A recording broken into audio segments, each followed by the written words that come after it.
Baik, Assalamualaikum warahmatullahi wabarakatuh, sahabat channel Wisnu Pelogia. Pada kesempatan ini saya ingin berbagi tentang materi tes P3K, khususnya untuk materi seni budaya, yaitu seni tari. Karena ada beberapa permintaan dari sahabat pejuang P3K ya, untuk guru-guru seni budaya dari tingkat SMP, tingkat SMA. Ini untuk dibuatkan soal-soal pembahasan materi seni tari ya, karena cabang-cabang seni yang lain sudah saya pernah buat, bisa dilihat di video-video saya begitu. Nah, untuk itu untuk mendukung terus channel saya, jangan lupa di subscribe, lalu di like, komen, dan share agar channelnya bisa bermanfaat untuk teman-teman para pejuang P3K ya, pejuang NIP untuk tahun 2021. Baik, kita langsung saja kepada pembahasannya ya. Ini untuk khusus soal seni tari. Baik, untuk soal yang pertama, tari yang memiliki pola garapan sederhana adalah A. Tari klasik atau tari istana, B. Tari modern, C. Tari rakyat, dan D. Tari kreasi baru. Maka jawaban yang tepat adalah tari rakyat ya, karena tari rakyat ini memiliki pola garapan yang sangat sederhana begitu. Hanya ukal, lalu minci dengan gitu-gitu, itu adalah pola-pola gerakan yang sederhana pada tari rakyat, berbeda dengan tari modern dan tari kreasi baru, apalagi tari klasik. Lalu berikutnya, menirukan gerak binatang dan dilakukan sebelum perburuan sebagai tarian upacara dari suku tertentu termasuk ke dalam jenis tari ... A. Tari primitif, B. Tari rakyat, C. Tari kreasi baru, D. Tari klasik atau tari istana. Maka jawaban yang tepat adalah tari primitif ya. Kita lanjutkan. Social dance lebih mengutamakan ... A. Partisipasi dan komunikasi dari masyarakat dengan tarian, B. Pola garapan dan mengikuti aturan secara turun-temurun, C. Ekspresi dan spektakuler penggarapan, D. Ritual upacara. Maka jawaban yang tepat adalah A. Partisipasi dan komunikasi dari masyarakat dengan tarian. Baik, kita lanjutkan. Pertanyaan nomor 4. Mengamati suatu karya tari secara mendalam sampai kepada isinya serta memberikan penilaian atau penghargaan terhadap karya tersebut disebut juga dengan ... A. Konsepsi, B. Ekspresi, C. Apresiasi, dan D. Imajinasi. Maka jawaban yang tepat adalah C.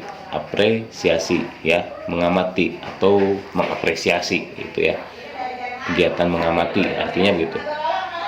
Nomor 5. Mengkombinasi ide, membuat motif gerak baru, menemukan gerak sesuai dengan tema tari merupakan beberapa kegiatan hasil apresiasi. Pada tahap apakah kegiatan ini ditemukan? Maka A. Pengetahuan, B. Analisa, C. Persepsi, D. Produksi. Maka ini adalah pada tahapan bagian yang produksi ya. Ketika memproduksi sebuah karya itu pasti mengkombinasikan beberapa ide, motif gerak, dan sebagainya. Berikutnya, hasil apresiasi tari dapat menghasilkan ... A. Suatu produk yang inovatif dan kreatif, B. Mendapatkan pengalaman, wawasan, dan kekaguman terhadap karya seni tari, C. Menimbulkan rasa percaya diri dan status sosial yang tinggi karena dapat menilai karya seni tari, D. Kebosanan, kejenuhan, dan ketidaktertarikan terhadap karya seni tari. Maka hasil apresiasi tari dapat menghasilkan, jawaban yang tepat adalah A. Suatu produk yang inovatif dan kreatif, karena hasil melihat, menyimak, menilai gitu ya, itu apresiasi. Nomor 7. Metode pendekatan apresiasi terdiri dari A. Aplikatif, imitatif, representatif, B. Aplikatif, representatif, dan problematik, C. Aplikatif, kesejarahan, dan problematik, D. Aplikatif, kesejarahan, dan representatif. Maka jawaban yang tepat adalah C. metode pendekatan apresiasi itu yang aplikatif, kesejarahan, lalu dan problematik, ya, begitu. Pertanyaan berikutnya, pendekatan problematik mengapresiasi tari dengan cara titik-titik. A. Melakukan sendiri macam-macam kegiatan seni. B. Mencipta sendiri macam-macam kegiatan seni. C. Memahami permasalahan di dalam seni. Dan D. Mencermati isi dalam karya seni. Maka jawaban yang tepat adalah C. Memahami permasalahan di dalam seni. Itu saya kira sudah jelas. Nomor 9. Gerak pribadi dapat diciptakan seseorang melalui titik-titik. A. Eksplorasi dan imitasi. B. Eksplorasi dan improvisasi. C. Imitasi dan improvisasi. D. Eksplorasi dan eliminasi. Maka jawaban yang tepat adalah B. Eksplorasi dan improvisasi. Ya, gerak pribadi diciptakan seseorang melalui proses imitasi dan improvisasi karena itu sifatnya pribadi. Begitu. Nomor 10. Desain lantai atau floor dalam komposisi tari disebut juga A. Pola gerak, B. Dramatik, C. Pola lantai, dan D. Desain gerak. Maka jawaban yang tepat adalah pola lantai, ya. Desain lantai itu sama dengan juga pola lantai. 11. Dramatik dalam tari dapat diungkapkan melalui titik-titik. A. Tema, B. Busana, C. Pola lantai, dan D. Rias. Maka jawaban yang tepat adalah A. Tema, ya. Dramatik tari itu dapat diungkapkan melalui temanya. Lalu berikutnya, gerak-gerak yang dihasilkan pada saat seseorang menata tari bereksplorasi selanjutnya dipilih dan dirangkai. Kegiatan merangkai gerak tersebut dalam komposisi tari disebut juga titik-titik. A. Improvisasi, B. Forming, C. Imajinasi, D. Spontanitas. Maka jawaban yang tepat adalah B. Forming, ya. Itu. Berikutnya nomor 13. Proses penciptaan tari dimulai dari titik-titik. A. Eksplorasi, kreativitas, apresiasi. B. Improvisasi, apresiasi, dan kreativitas. C. Eksplorasi, improvisasi, dan forming. D. Kreativitas, forming, dan apresiasi. Maka jawaban yang tepat adalah C. Eksplorasi, improvisasi, dan forming. Berikutnya, selain judul dan tema, hal-hal pokok yang ditulis dalam konsep garapan adalah sebagai berikut kecuali titik-titik. A. Tipe tari dan mode tari. B. Ini B, ya. B. Tata rias dan busana. C. Bentuk tari dan tata teknik pentas. D. Hitungan dan ragam gerak. Maka jawaban yang tepat adalah D. Hitungan dan ragam gerak. Selain judul dan tema, hal pokok yang ditulis dalam konsep garapan adalah bentuk tari dan teknik hitungan dan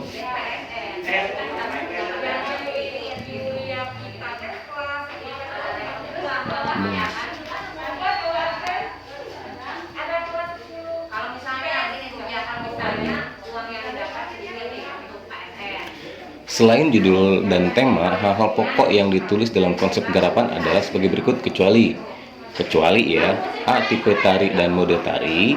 B. Tata rias dan busana. C. Bentuk tari dan tata teknik pentas. D. Hitungan dan ragam gerak. Maka karena ini kecuali, maka yang tepat adalah D. Hitungan dan ragam gerak. Kecuali, ya, berarti dari A sampai C ini adalah benar. Berikutnya, dalam pemakaian rias dan busana sebaiknya adalah titik-titik. A. Tidak mengganggu gerak penari. B. Harus gemerlap. C. Kelihatan mewah. Dan D. Kelihatan cantik. Maka jawaban yang tepat adalah A. Tidak mengganggu gerak penari. Berikutnya, proscenium adalah tata pentas panggung yang biasanya terdapat di titik-titik. A. Gedung aula sekolah. B. Ruang kelas. C. Gedung pertunjukan. D. Arena terbuka. Sudah jelas ya ini, maka jawaban yang tepat untuk nomor ini adalah proscenium itu tata pentas panggung yang biasanya terdapat di gedung pertunjukan. Berikutnya, pengklasifikasian organisasi seni pertunjukan untuk kepentingan manajemen dapat dilihat dari aspek titik-titik. A. Tujuan manajemen, B. Fungsional manajemen, C. Efektivitas manajemen, dan D. Karakteristik manajemen. Maka ini jawaban yang tepat adalah A. Tujuan manajemen. Ya. Berikutnya, organisasi seni pertunjukan berkeinginan agar karya seni yang dihasilkan juga dinikmati oleh masyarakat. Maka perlu diperhatikan titik-titik. A. Kebutuhan dan minat masyarakat, B. Tingkat apresiasi dan minat masyarakat, C. Kebutuhan dan tingkat apresiasi, D. Tingkat apresiasi dan daya beli masyarakat. Maka jawaban yang tepat adalah B. Tingkat apresiasi dan minat masyarakat.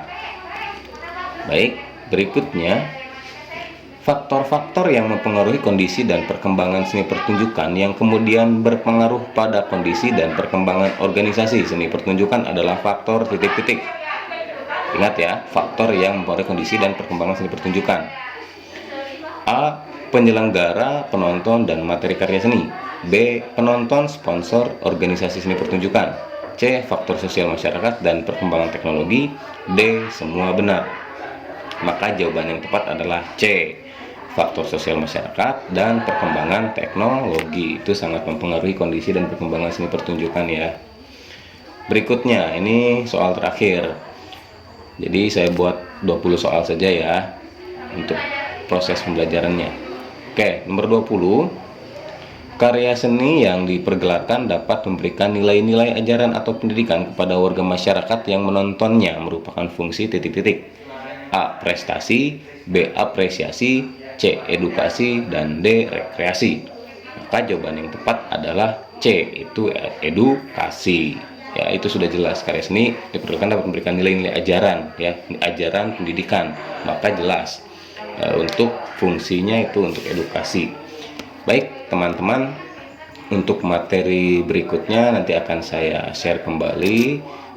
Semoga bermanfaat ya. Jika ada yang ingin ditanyakan silahkan ditulis pada kolom komentar, bisa kita diskusi pada kolom komentar ya. Insya Allah akan saya respon dan saya jawab. Begitu. Terima kasih banyak. Salam budaya.